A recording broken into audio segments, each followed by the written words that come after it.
Dalle facciate di vetro e acciaio dei grattacieli americani alle vetrate delle navi da crociera a vista mare e oceano in tutto il mondo. Ai vertici internazionali del settore c'è un'azienda d'alta marca che parla trevigiano. Al microfono del quotidiano del Piave Oscar Marchetto, presidente del gruppo Somec di San Vendemiano. Il gruppo Somec, nato nel 1978, è un'azienda sicuramente d'eccellenza del territorio. A partire dal 1993 l'approdo nel mercato navale. Da dove è nata questa idea e come si è sviluppata poi con la sua acquisizione nel 2013 e che cosa significa oggi investire e sviluppare questo tipo di mercato? Allora, nel DNA di questa azienda nata nel 78 è partita facendo le facciate degli edifici, dei building. Poi si è sviluppata nel 90 sulle navi da crociera, perché creare la pelle esterna degli edifici e creare la pelle esterna delle navi da crociera è la stessa identica cosa. Sempre di più un po' la nave diventa un palazzo, difatti io provocatamente ho inserito questa figura dove c'è la nave e la nave sul terrestre, perché i miei business unit sono mare e terra. La nave messa in verticale è nient'altro che si trasforma in un palazzo, perciò io opero su quello che faccio sulla nave, lo faccio anche nel palazzo. Perciò ha un grosso, negli anni 90 fino agli anni 2013 ha avuto un grosso, si è specializzata molto nel campo navale, grazie anche a una figura che adesso è diventata il mio socio, che è Giancarlo Corazza. Perché? Perché nel DNA di questa azienda qua era molto tecnica, perciò nella progettazione era uno dei DNA importanti dell'azienda. Ha creato più di 200 navi. Nel momento in cui sono entrato io a contatto della società nel 2013, la società purtroppo non andava bene, stava percorrendo un periodo di crisi finanziaria e crisi anche di identità. Ho guardato cosa c'era di buono in questa azienda qui. C'era due business unit, ripeto, una marine e una terrestre, e vedevo che il marine aveva delle grosse eccellenze e manteneva anche il terrestre. Purtroppo in quel momento lì dovevamo fare una scelta, quella di ristrutturare l'azienda. Da 130 persone, se non ricordo male, siamo portati a 90 persone. Abbiamo ristrutturato velocemente l'azienda, abbiamo tenuto solo il comparto marine, dato che c'era questo grande tecnologia all'interno e avevamo una penetrazione del mercato molto importante, e siamo andati a prendere in quel momento lì quello che c'era da prendere nei vari cantieri e armatori in giro per il mondo. Ci ha pagato, ho voluto nel mio interno della società, come dicevo prima, dei soci, perché io non sapevo, io sono un elettronico, sono un tecnico elettronico, perciò non sapevo fare quel mestiere qua, perciò se volevo imparare a fare dovevo coinvolgere delle persone in cui mi davano la mano a capire qual era il business. Perciò il CFO dell'azienda è diventato socio, il CEO della parte marine è diventato socio, e abbiamo fatto questo percorso qui. Questo percorso qua ci ha permesso anche un po' di fortuna, perché alla fin fine le navi crociera sono esplose.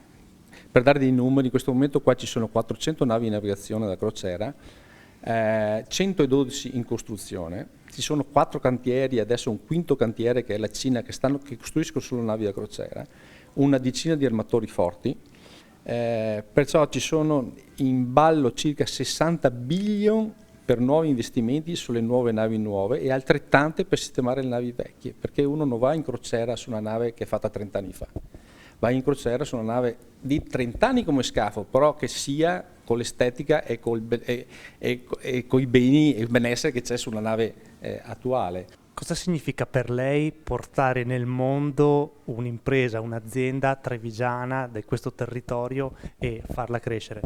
Un orgoglio che è enorme, perché tieni presente che noi lavoriamo anche per Fincantieri, però se pensi che Fincantieri gli ordini sono di armatori americani, europei, noi il rischio Italia è zero, cioè non vendiamo pochissimo in Italia, noi esportiamo tutto quanto, e il 47% è fatto negli Stati Uniti, con 3 società che abbiamo negli Stati Uniti.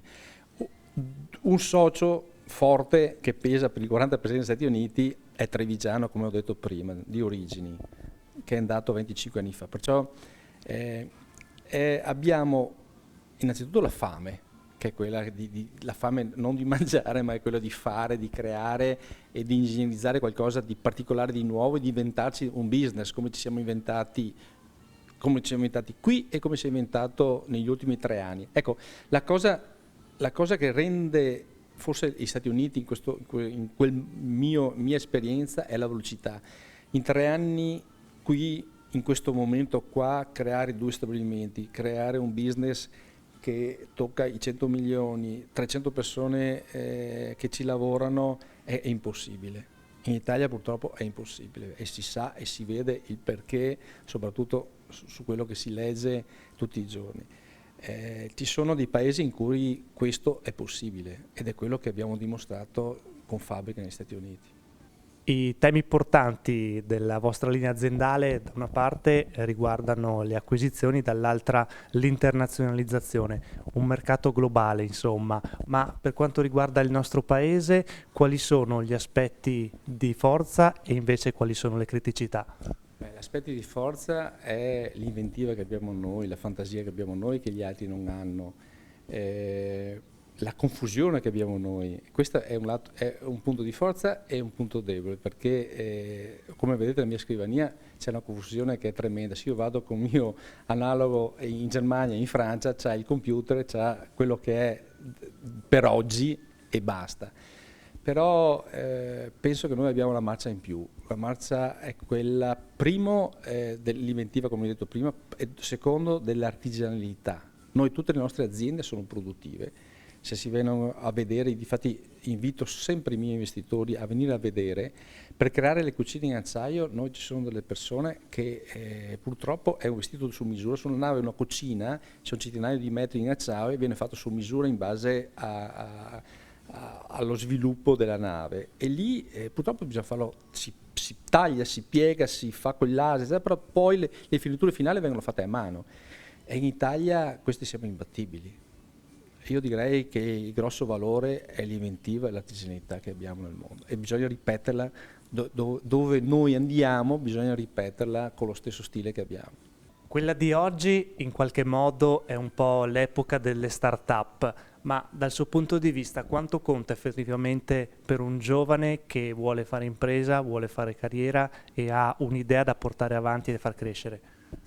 Guarda, io sono passato da essere una persona che mi occupavo di ricerca e sviluppo di un'azienda tecnologica, perciò innovativa, domotica, e costruivo anche le app, a un'azienda che produce navi, produce palazzi, produce cucine, produce forni, produce abbattitori. Il mio è stato un passaggio all'incontrario, nel senso che mi sono trasportato in 25 anni di tecnologico, pensare a tutto quello che c'era da creare, da possibile, a costruire. Mi sento quasi più soddisfatto adesso che sono ritornato in old technology. Però nello stesso tempo io ho un supporto di new technology perché all'interno della mia struttura c'è una struttura che crea elettronica, che crea app per far funzionare la old technology. Allora, la simbiosi delle due può funzionare, una da sola non funziona. Per me questa moda delle start-up devono partire, devono fare ricerca, eccetera, eccetera, però deve essere un po' più funzionale a quello che si usa tutti i giorni e quello che è la realtà del mondo ed è creare ricchezza. Se tu vuoi creare un'azienda devi creare ricchezza, non bruciarla. Perciò se io creo qualcosa mi deve portare automaticamente del valore all'interno. Se si fa un ragionamento anche a livello di investimenti e di persone e di concorrenza che ci lavorano nelle start-up, nelle app, in tutto quello tecnologico, si può dire anche miliardi di persone, perché il percorso di investimento è quasi zero. Perciò ti trovi a 20 anni a avere una concorrenza che è spietata, a raggiungere degli obiettivi che solo in pochi hanno raggiunto, che sono le multinazionali, che sappiamo quali sono, che sono veramente poche. Perciò c'è un gap in mezzo che è molto, molto profondo e manca la professionalità. Nel senso che io, se devo trovare delle persone che vengono a lavorare, che vengono a fare anche il lavoro più banale in mia azienda, non le trovo, le devo formare internamente. Manca per me la scuola che erano la scuola che io ho fatto negli anni 80, che erano le scuole professionali. Per me bisogna evolvere queste scuole professionali per far capire quali sono i veri lavori, e questo manca in questo momento qua.